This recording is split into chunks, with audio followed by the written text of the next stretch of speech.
Here's left. Pulls up, looking for the lead, and he got it. Jalen Williams, 2 seconds, 1:11.109. Out, SGA, probing, piercing, spinning, hanging for the lead, and SGA knocks it down. The Thunder finally get the defensive stop, and SGA puts them in front. I'm Kenrich Williams. You're listening to Topic Thunder.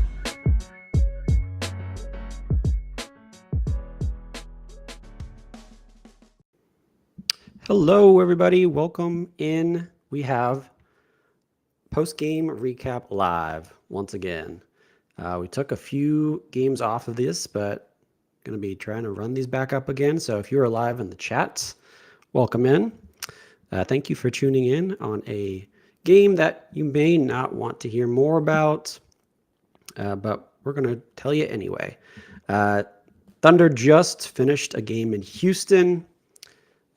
The last of their long and arduous road trip, ending in a loss 119-116. Before we get into any of the players, any specifics, any of my thoughts on their performances, in general, if you went into this game, I think the main thought was these are two teams with really good defenses. Think it's 1 and 3, Thunder and Rockets respectively. You're expecting sort of a slugfest. You're expecting like a, kind of an old school 70s or 80s style basketball score. Neither team cracks 100 type of game. But you did think that, these teams are very evenly matched. It's going to basically come down to who hits the shots at the end. And we were kind of right, because it ended up being the guys who hit the shots at the end winning the game. But it was certainly not a slugfest by any means. After that first quarter, offenses both kind of figured some stuff out. But both teams played very good defense for what we've seen, but definitely unusual in terms of the production that both offenses were able to do against these two defenses. Both defenses, I think, are very, very good. They're both statistically top 3, but I think eyeball test too, you're very deserving. Neither one of them have really any weaknesses when it comes to matchups and switching. So let's get into it. Let's first talk about we have AC production in the chat. Still thinking about Sengun literally standing in the paint for 7 straight seconds. Yes, I did see that on the timeline. They didn't call it one time today, which, I don't want to take too much time up with officiating and nitpicking and all that, but it was definitely a weirdly officiated game, not necessarily because of calls or no calls, but just so much stoppage in the fourth quarter, especially with weird reviews that I don't think should have been reviewed, especially that jump ball between Dillon Brooks and Shea. Like, why did they have to go figure out what happened there? I thought that was pretty obvious what happened. There was a couple of challenges that kind of were right after the other, or it was like their challenge, and I think it was the flagrant on Dort, which was not a flagrant either when he hit Sengun in the face. So it was just a lot of weird things that stopped the game flow at the end. And it sort of reset everything. And then it was at that point, like, whoever hits the shots is going to be the one that does. And credit to the Rockets, they did. It was a 40-foot three-pointer from Fred VanVleet, who was having an amazing game. And then a Dillon Brooks fadeaway shot, like last-second heave that went in when it needed to. And those two baskets were, I think, that was the difference. I thought these two teams were just so evenly matched the whole time. It just kind of came down to that. So there's been losses this year where I've been a little more ticked off and just kind of upset and looking back and trying to figure out, like, what could we do here or here? And, there are things to mention. There was the clock management at the end where we didn't foul. Didn't really understand that, but, those types of mistakes happen. I'm not going to sit here and really complain about too much, though, beyond what I've kind of just complained about. it kind of felt like a scheduled loss to me. Like I said, you're on the very end of a road trip. It's a very good Houston Rockets team at Houston. We pretty much always lose in Houston every year. It's just how it goes. So obviously you want the win, but I'm not too shooken up about it, not too upset about it. We're 15-5 now.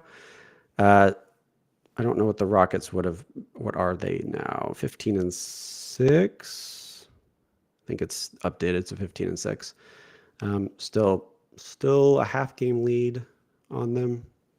But yeah, you definitely put yourself in a position to win. It just, when the shots need to fall, they went to the Rockets. But let's talk about some of the players that I really liked and some that maybe need to figure some stuff out. Number one is, of course, Shai Gilgeous-Alexander. The one thing that really stuck out to me is that this is now his fourth game with at least 3 3-pointers made or more. And prior to this game, he wasn't shooting that efficiently. He had a much higher volume to get those 3 threes. I think it was like 9, 12, and 10, or 8, 12, and 10, something like that, attempts. And today was 3 of 7. Really liked that. There was a step back one, kind of when they were going on that run in the fourth. That was a really impactful moment. So I thought his shooting was awesome. The third quarter especially, I think we put it out on the Topic Thunder account, but third quarter alone, he had 15 points, 2 rebounds, 3 assists, 2 steals, and did that on 4 of 4 shooting, 1 of 1 from 3. And he had 30 points by the end of the third, so he was in his bag. So yeah, did not do very well in the fourth because he only ended up with 32. Kind of want a little bit more than that, but like I said, shots just didn't fall, and that's going to happen. But overall, yeah, just phenomenal performance from Shai, especially against a top 3 defense who can basically all switch on him, and they have multiple guys that can guard him pretty well. So I thought that was a very good effort from Shai. Next, I think needs to be worth mentioned is freaking Cason Wallace, dude. What a game from that guy. He was having a hard time in the first half.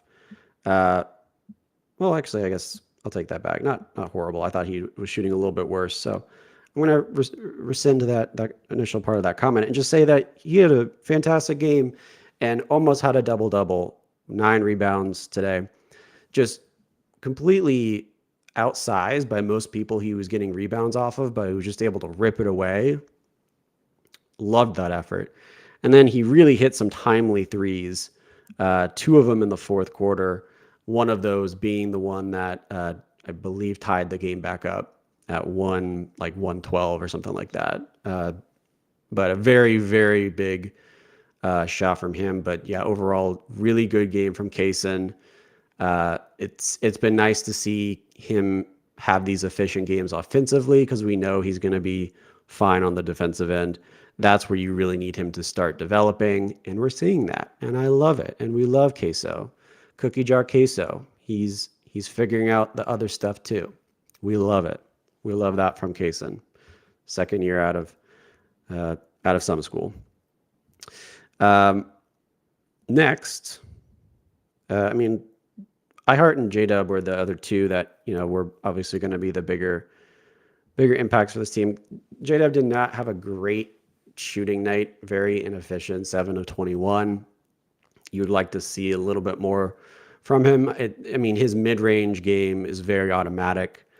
I did miss the first half of this game, so I don't know what his shot diet was in the first half, but definitely felt like when he was going to his mid-range from that left elbow that he usually goes to, he was hitting it every time. I don't know how defenses aren't picking up on this. Like, they're kind of just letting him take that shot. I feel like eventually they're going to stop doing that, but who knows? Part of that is also, I think he's doing a great job off of the Isaiah Joe dribble handoffs, and that's going to be a really big part of his game, as it is with many other shot creators on this team. But yeah, just not very efficient night overall. Ended up with 22, 5, and 7. So yeah, especially like coming down the stretch. I mean, fourth quarter, 3 of 8, so not horrible, but he's kind of the fourth quarter guy. And the theme is we just weren't making shots when we needed to, and that was kind of the same thing there. He did hit a really good, potentially impactful 3 at the end where it looked like we were down 4 with like 4 seconds left. He did have a really good 3 there that potentially could have kept us in it if we had another timeout after we fouled Fred VanVleet. We could have potentially set up a game-tying 3, but at that point we didn't, so it was pretty much hopeless because it was a minute or a second left. So, but it was still a really good 3. Kept us in the game just a little bit longer. So, yeah, RK Anthony mentioning the free throw disparity. Yeah, it's back. It kind of felt like in the first half I guess it was the third quarter. It was either the second or third quarter they got into the bonus really quickly. The Thunder did. You kind of thought, well, maybe we're regressing back to the mean, and maybe they're not going to give us no free throw attempts, or I guess not no free throw attempts, but less than the other team. It's always this sort of disparity that we're seeing. But yeah, it ended up being we had 25 attempts, they had 37. Like RK said in the chat, we made 19, they made 30. So, I mean, efficiency-wise, we're about the same. They're just getting more of them, and it's a 3-point game. You can do the math there.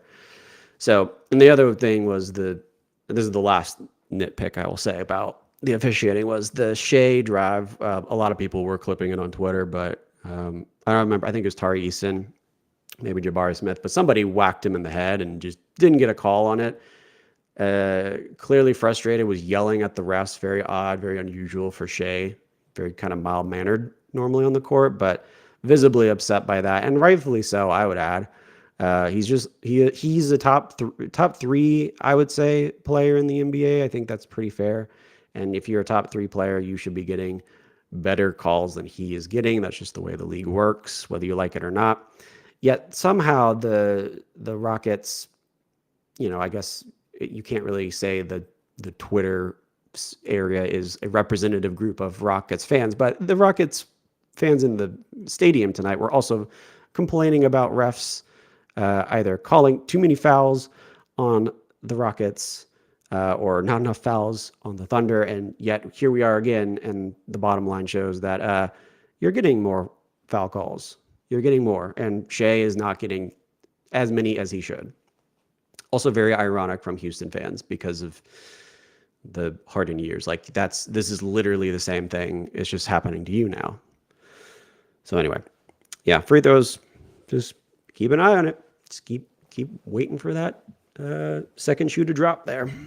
But that's the last I'll complain about it for now. A couple other people I just wanted to mention. Lou Dort did have 2 threes again tonight. That was good. I was really worried about his shooting regressing pretty badly. I think he can be a 40% free throw or 3-point shooter. He was 40% today, so I did like to see that. Did get into foul trouble, so that was kind of tough. You also had iHeart in foul trouble with 5, pretty much most of the fourth quarter, I want to say. Definitely like the last half. And no, Alex Caruso tonight definitely was noticed a lot more than other games, because that was when we really needed his defensive or his perimeter defense. Definitely would have helped.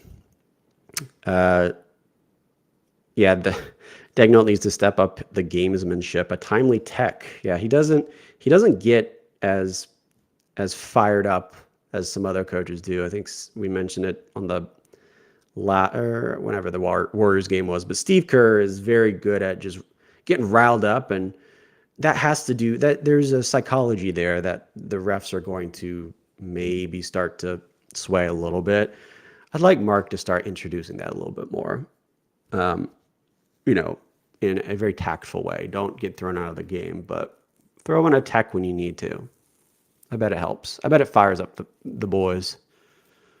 So, but yeah, the foul trouble was, it wasn't like in terms of number of fouls, it wasn't like the Rockets were, or the Thunder were getting more than the Rockets. It's just the fouls were getting on guys that we could not afford to lose. Really can't afford to lose anybody at this point, but not having Dort there at the end, I don't know if it would have necessarily made or broke the game, make or break the game, but it would have helped for sure.